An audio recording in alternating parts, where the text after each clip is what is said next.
D'accord. Et contrarié. Elle avait préparé ça spirituellement. Oui. Qui m'a tout Data. Où qu'on a préparé ça spirituellement.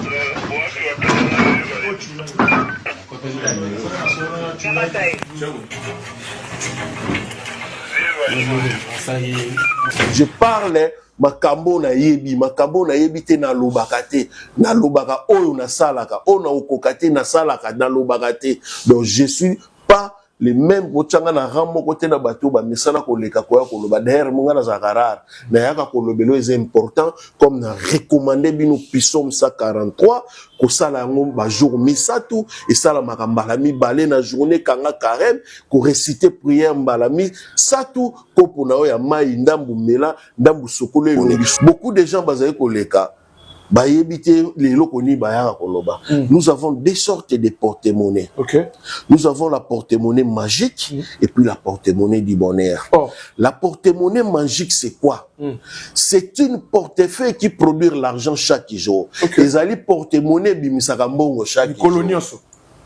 Mais tandis que la porte-monnaie du bonheur, c'est une portefeuille qui produit l'argent avec une durée d'une semaine. Prenez exemple, la bande de Kolobela. Être pasteur, magicien, nganga, féticheur, marabout, prophète, abbé, ba kombo nyonso na tangeleo avomi benga mana kombo wana foza la mutu oyo azana face foza la mutu oyo asala ka déplacement vers monde astral. So que nano komi na point wana te, c'est que oza pasteur te, oza prophète te, oza nganga te, oza magicien te, oza marabout te, oza eloko te. Tu vas la rassurer. Pour tout le monde, il y a un problème de finance. Il y a un problème de mukanda. Il y a un problème de mukanda. Il y a un problème de finance. Il y a un problème de robot. Il y a un problème de il se demande maintenant est-ce que personne a la capacité. Il y a une recommandation. Est-ce qu'il faudrait que ça la séance étant que père. Oh, ils ont la spiritualité. Qui est monté ça la moitié de bougie pyramide. Vous sentez pas que voilà, bah tu as comme une mauvaise pratique. Et ça au bon là. Et l'autre on a contraire là. Non, monte ce que j'aurai la sens à ma baie. Peut-être à yebi force à puissance. Je parle de puissance. Na pesi prière te. Na pesi prière aux gens dans la Bible. Monte ça ça la facilité comme on. Sauf que les pratiques on a pesi même pasteur à yebite, même abbé à yebite, même nganga kisa à yebite, même monte nganda yebite. Ou un secret caché à temple chamanisme na kacha tambour magique. Mesdames et messieurs de Hamka et Yokani Télévision, nous sommes très ravis de vous recevoir aujourd'hui. Cette fois-ci, on va parler sur votre émission thématique Tosolo Layango, Bandekoba Bolingo Bogota Labiso. On a une grande invitée. On va approfondir ce qu'on appelle le spiritualité parce qu'il y a le physique et le spiritualité. Cette fois-ci, on va parler de la spiritualité par sa profondeur. On est avec Père Zola. Il va nous expliquer Azanani, Asalaganini et pourquoi. Nous allons savoir 143 pardon. Nous allons décortiquer et élucider. Alors c'est rabino s'abonner qui ti vanda potoyoka parce que aujourd'hui nous voyons il y a plusieurs soi-disant maîtres. Moi ça n'engage que moi. Je dis soi-disant maîtres qui prétend faire des choses bien. Mais on va s'expliquer. Père Zola, bonne santé. Merci de journaliste. En tout cas merci Balandia et Yokani TV. Moi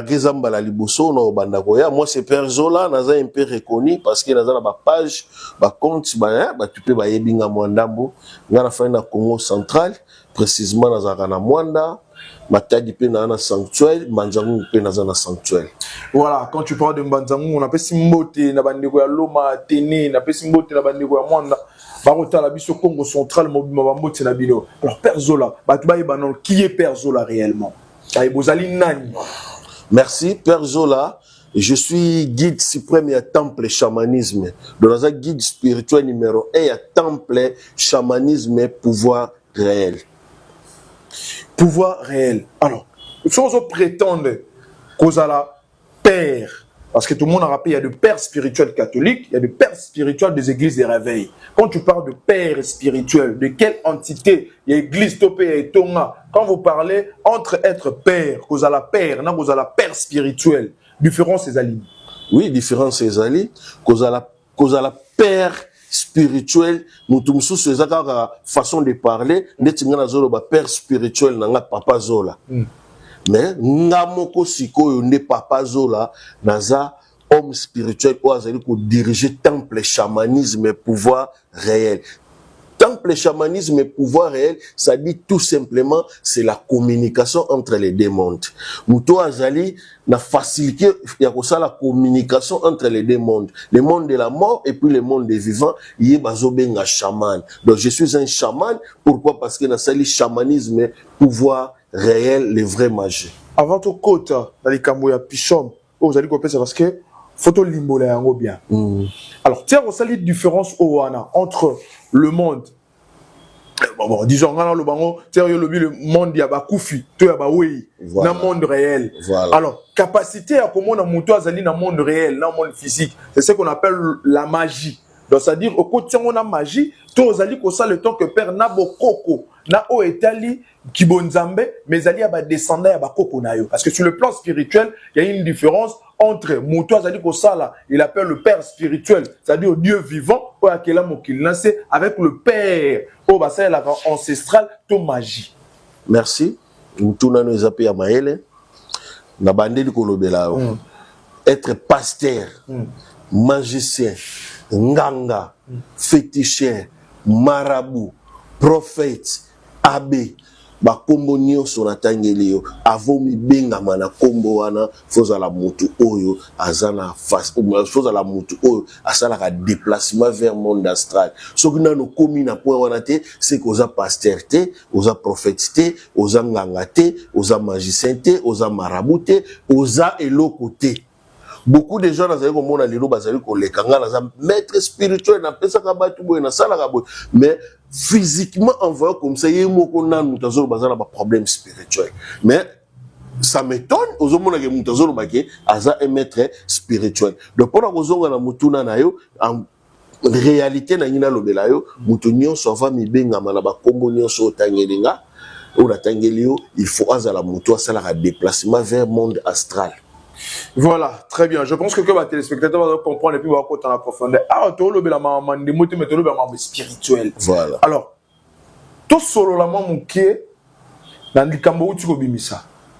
Lélo, peuple congolais, tu as sur le plan international. L'embi li Kambo va maître spirituel.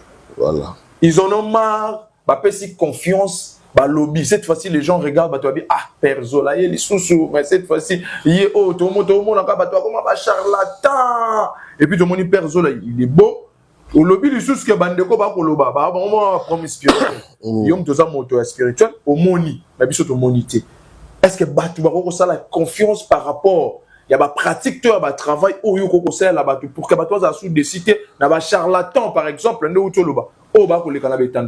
Merci na mutuna na yo pour na pesango forme directe na ndengo lobel na lobby boy Père Zola eloko ememinga ya mutuya je vous recommande Psaume 143 Psaume 143 na koya na question na yo egoya na suka na malobo na zoloba Psaume 143 bisika nyonso zoami je parle maintenant des cas spirituels na zolobela ba cas physique te ba maladie incurable ba boaki la mbasu ezosila te ba boaki la mpese kenda rezonga bobala kate bobota kate bozwaka misala te vina bino blocage semence kangayo botutu ya wana semence ba lien familial je vous recommande Psaume 143 Psaume 143 ça se fait pendant 3 jours et ça la maka mikolo misatu nazolo bela le soko bande yango lelo lundi okosala na mardi okosala tina mercredi. Je vous recommande la petite carême de 3 jours. Psaume 143, ça se fait 2 fois par jour, le matin et puis le soir. Na tongo la muki ko brossete, ko melate, ko liate. Kita, j'ai besoin de 6 bougies, n'importe quelle bougie vous voulez. Ezala ya pembe, ezala ya mwindu, ezala ya noir, ya rouge, ya vert, ya n'importe quelle bougie, on a seulement besoin de lumière. Zoaba bougie, tia yango na forme ya pyramide. Pyramide wa oba ebite zali triangle. Triangle. O tche bougie moko liboso, olandisi mibale, na sima pe olandisi mibale, puis na sima mupongono tche moko. Forme ya pyramide, cela veut dire triangle. Aussi, on a forme ya triangle. Kota na kati na verre to kopo to tasse d'eau, mukie kaka na lobi. Ozu Psaume 143, o eza na Bible na bino ba chrétien, ko réciter, cela veut dire ko relire malamisa tu. O bandi ne bandeli tina suka 1. O bandi su ne bandi tina suka ya Psaume 143 D. O bandeli tina suka ya Psaume 143 malamisa tu. Ndio koloba amen. Amen, amen. Ozu vers ya maïwana, o meli ndambu sokoli le elongi. Ça se fait 2 fois par jour. Même pratique au sali panatongo, même pratique au koya ko fongo la carême minao vers 21h to 22h. Soko silisi lia mela salanyo solingi, soko za mare la mama, bimana mama, soko za mare te ko salate.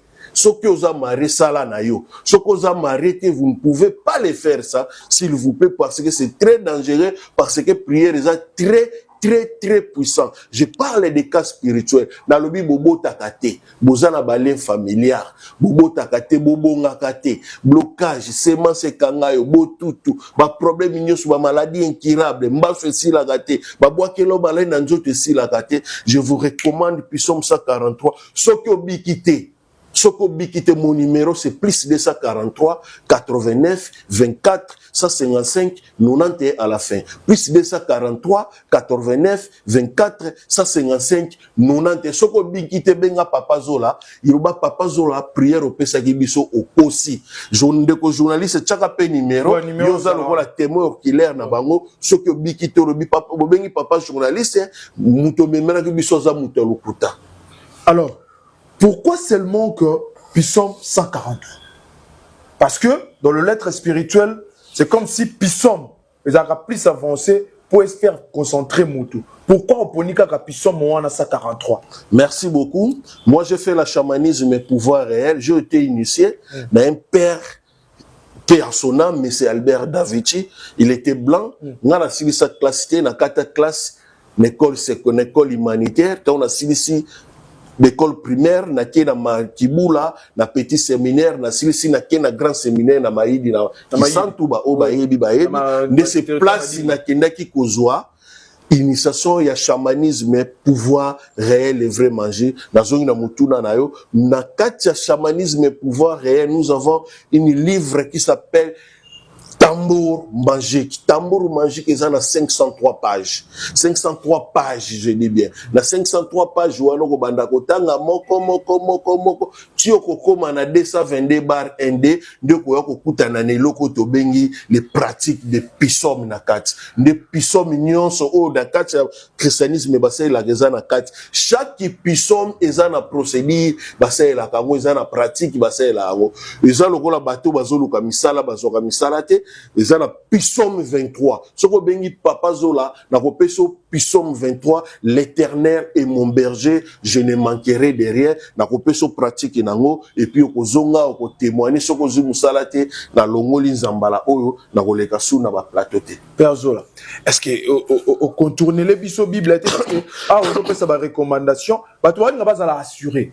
Pour mutu mo bazawana, azana problème ya finance, ana problème mukanda. Ana poto marana proma mukanda ana proma finance mutumo ba azobela ana proma mbasu mutumo ana proma robota mutumo ana ba proma belé il se demande maintenant nga otala biso est-ce que personne a la capacité ya repesa bani ba recommandation yo pesi wana est-ce qu'il faudrait yo moko sala ngote ba séance wana étant que père oh ils ont la carte de spiritualité qui est monté ça la moitié ba bougie pyramide vous sentez pas que voilà ba toi comme une mauvaise pratique et ça ko bongo là et l'autre on a contraire na yango. Non, mutu ce que j'aurai la sens à ma bé, peut-être à yebi force à Psaume. Je parle de Psaume, na pesi prière te. Na pesi prière aux ana katia Bible mutu yo sans la facilité comme on. Sauf que les pratiques on a pesi même pasteur à yebite, même abbé à yebite, même nganga kisa yebite, même mutu nganda yebite. Wana eza secret caché à temple chamanisme na katia tambour magique. Mais le contexte, bah, tu vois, le contexte au salaire. Alors, nos chers amis abonnés, moi, j'ai Bouka Monande Balwa, Bouka Mona Bouka Kukila, Père Azaawa, numéro 9, je pense que notre réalisateur, Azo Chayangoana, Poète Bobenga. Moi, je crois que aussi, que Nenga Utoloba, soki muta zui solution te bobenga ngai bato mitema na bango ezoka na ba maître spirituel. Moi je vous recommande parce que na romona makambo ezobima awa eza mutu oyo ayebi musala liko sala et puis mutu oyo asala ngo depuis kala. Maître, il y a une chose encore dans la tuna. Bato si il faudrait bazuela yo kaka na nzela ya téléphone ou il y a une autre méthode, il faut que ça la po bato zo peut être une équipe. Il y a bureau, vraiment la précision. Moi, j'aimerais que tu vas comprendre par rapport à ma cambo nyonso au bandiko ba ila biso simbati. Et puis tout le bapel ikamba porte-monnaie magique. Au pesina nous biso réponse on est plutôt côté numéro on va porter. Merci pour la rozwanga. Mon numéro c'est plus 243 89 24 155 91. Plus 243 89 24 155 91. Ngamoko na yambaka. Ngamoko na kopesa muto ali ko kutana nanga. Itinéraire ndenge ni tokutana peut-être na koza na mbanza ngungu to naza na matadi to naza na mwana contenu ya misala ndenge ezalaka nde na kopesa o procédure obengi na koyebiso yaka tokutana to kokipe ko bengi sanga ezaka ka to koya ndeti obengi singa bisika nazali babengi singa na ekosala musala pe na passer moi. Et loko oyo akosala pe interview pour les garolenga malam. Je parle maintenant, c'est le loko to bengi oko poser la deuxième question, la porte-monnaie. Beaucoup de gens basaye koleka ba yebite les loko ni bayanga koloba. Nous avons deux sortes de porte-monnaie. Okay. Nous avons la porte-monnaie magique et puis la porte-monnaie du bonheur. Oh. La porte-monnaie magique c'est quoi? C'est une portefeuille qui produit l'argent chaque jour. Les ali porte-monnaie bimisaka mbongo chaque jour. Mais tandis que la porte-monnaie du bonheur, c'est une portefeuille qui produit l'argent avec une durée d'une semaine. Prenez exemple, vous prenez ça aujourd'hui. Mais pardon, maître, bandez les cigares. Tu comprends bien l'immédiat, bandez là. Porte-monnaie magique, ezali porte-monnaie bimisaka mbongo mikolo nyonso. Porte-monnaie du bonheur, ezali porte-monnaie ou bimisaka mbongo après une semaine. De ce que vous lelo lundi, vous allez attendre deuxième production la lundi prochaine. Quelles sont les différences? La porte-monnaie magique et bimisaka mbongo mikolo nyonso et bandiko bimisa mbongo na kati ya porte-monnaie et ko bando bimisela ko 100 to $200 to 300 to 400 to 1000 to 2000 tina 2500 ne sike sukeli. Soko yambi maître spirituel et biso ko pesa moto porte-monnaie magique ou ebimisaka $5000, je vous rassure, c'est un menteur, c'est un margoulin à yebi spiritualité. Oh, est-ce que la carte ça va porte-monnaie en tangi? Est-ce que Batouba Gotala Batou a besoin d'ango? Est-ce que ça a maquillé na simana yango? Merci Nakoya. Et puis na si ces explications. La porte-monnaie du bonheur, différence nango ezali et bandi ko bimisa $2500 et c'est ka porte-monnaie magique et soukeli de yango bandi 2500, 3000, 4000, 5000, 6000, 10000, 15 jusqu'à $25000. C'est ça la différence. La production des porte-monnaie magique est bandi de 100 à 2500 et puis porte-monnaie du bonheur est bandi na 2500 jusqu'à $25000. Na ba porte-monnaie nyoso mibale na na mutuna na yo, nous avons des énergies qui dirigent la planète. Les énergies positives et puis les énergies négatives. Na l'énergie nyoso mibale ne kuna esala keloko to bengi la porte-monnaie. Yo moko pona ndenge ba christianisme bolobaka li felo tolo la. La porte-monnaie magique d'énergie positive et lobinini. Les énergies positives, ça dit tout simplement, nyonso muto akoluka na mystique akosomba yango pour condition ezalate. L'énergie négative, les énergies négatives, ça dit tout simplement, tout ce que vous voulez, vous allez prendre ça gratuitement, mais que vous allez en condition. C'est ça la différence. Le porte-monnaie magique, porte-monnaie du bonheur, vous allez en problème. La bande d'énergie positive,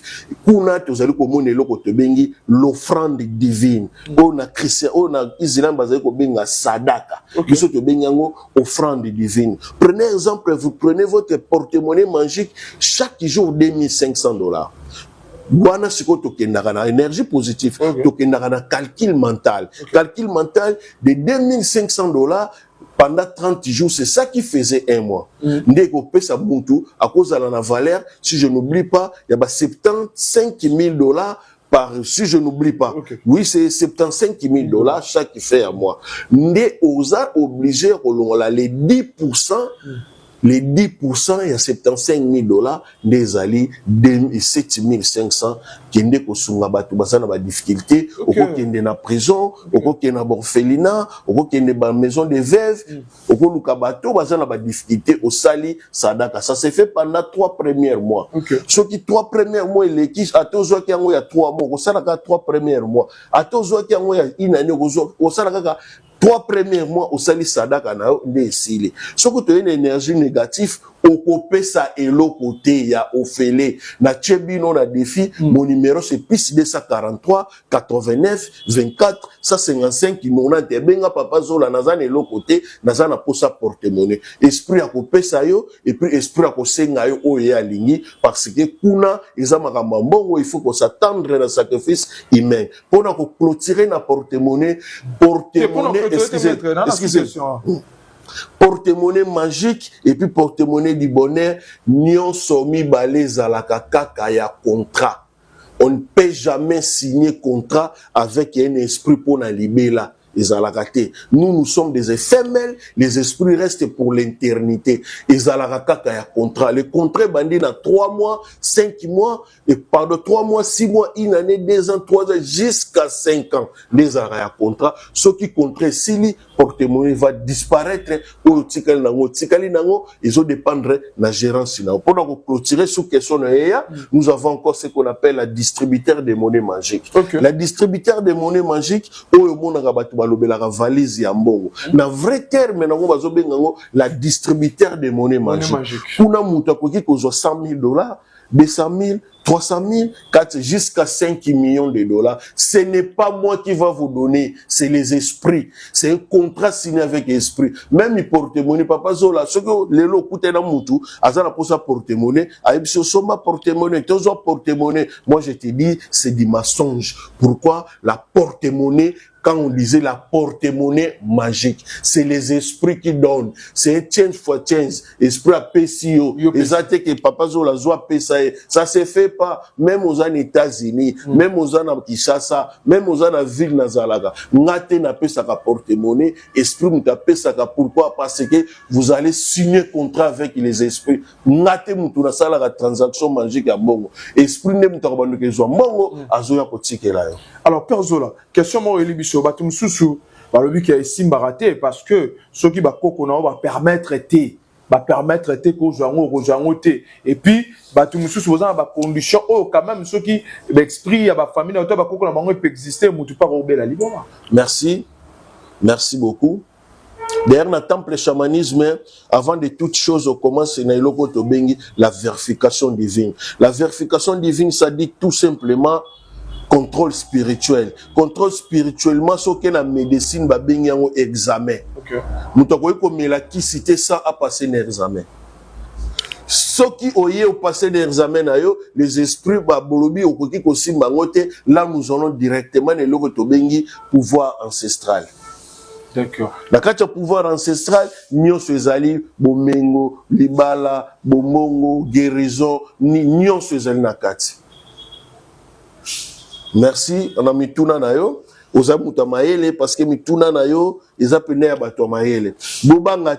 Bobangate na bomakate na liaka pe batute. Bobala kate na famille. Bobota kate. Bozana ba maladie incurable. Bozana ba maladie oyo boumeli nango. Botekanda ko ya famille. Oyo papa a boté la bino, to maman a boté la bino, a tiki la bino boteka yango. Et transforma kana ba énergie négative bongate. Ozana posa ya succès, ozana posa ya promotion ya musala, ozana posa ya mukanda, ozana posa ya retour d'affection amoureuse. Mon numéro c'est plus 243 89 24 155 91 à la fin. Plus 243 89 24 155 91 à la fin. Mesdames et messieurs, fidèles téléspectateurs, fidèles abonnés, je pense que Père Zola a tout détaillé. Alobi Marambo Nyonso. Mais Père Zola, poto chité na bicho. Une simple question. Poto chité na bicho. Alors, s'il faudrait, Batouba pesa confiance, je m'aimerais que, Olo Bailo Komoro Bena Batouba, Talo, Iya, Souko, et puis on répétait numéro, on a la précision, on réconforté Batoyo, on va mettre, on va zoksa mité manabango. oti lelo bazali na posa que vie na bango et bon makam na bango ezala bien. D'ailleurs merci pour avoir accepté notre invitation et puis na eloko oyo explication oyo pesi côté porte-monnaie magique et pesa moi batou moi kokoso na koyeba moi bosembo ezala bati. Si vous pourrez dire rolo bani na batu sur bato na monde entier. Merci bana membre, merci balandi ya chaîne Yokani TV. Nazana mingi ya kolobela binote, mutu nyonso te akoleka na plateau amibengi maître, c'est un homme spirituel. Non. Mutu nyonso te akoki koya kolobela kisi, aza muta kisi. Non. Ils ont la battu, monsieur, à apprendre. Ils ont la battu, monsieur, ce sont des voleurs, ce sont des charlatans. Il y a aussi des. Mais dans chaque domaine, il y a des vrais et faux. Bah vrai bazali et puis bah faux bazali. La porte-monnaie magique, la portefeuille du bonheur, valise yambongo, ça existe. Moi, je vous dis, étant qu'un homme spirituel, ce qui est na mutu ya lukuta, beaucoup na ba men, na bescro, na ba frapper, beaucoup na papa zola, mon numéro c'est plus 243 89 24 155 90. Et pas na biso, tolia kambongo wa mututé. Naza mutu pas cité so naza na posa mbongo na kokota na temple na beti numéro espoir ko pesa ngambongo na yete pona zo 50 $100 $200 $300 mutu te. Je parle makambo na yebi te na lobaka te na lobaka oyo na salaka ona okokate na salaka na lobaka te. Donc je suis pas les mêmes botsanga na ramo côté na bateau ba misala ko leka ko ya ko loba derrière monga na zakarar na yaka ko lobelo est important comme na recommander bino psaume 143 ko sala ngom ba jour misatu et sala makambala mi balé na journée kanga carême ko réciter prière mbalami satu ko pona o ya mai ndambu mela ndambu sokolo elongisi papa journaliste yo pe cha numéro pe za yo pe balobake papa zola kosaki to numéro na nga pecha yango wana babenga balobaki papa zola okosaki biso. Merci beaucoup. Mesdames et messieurs, merci à la grande équipe Oesali Ketozwa Mutazola, donc on Fumuzola, Père Zola. J'aime beaucoup Père Zola. Père Zola, donc on Fumuzola, Père Zola.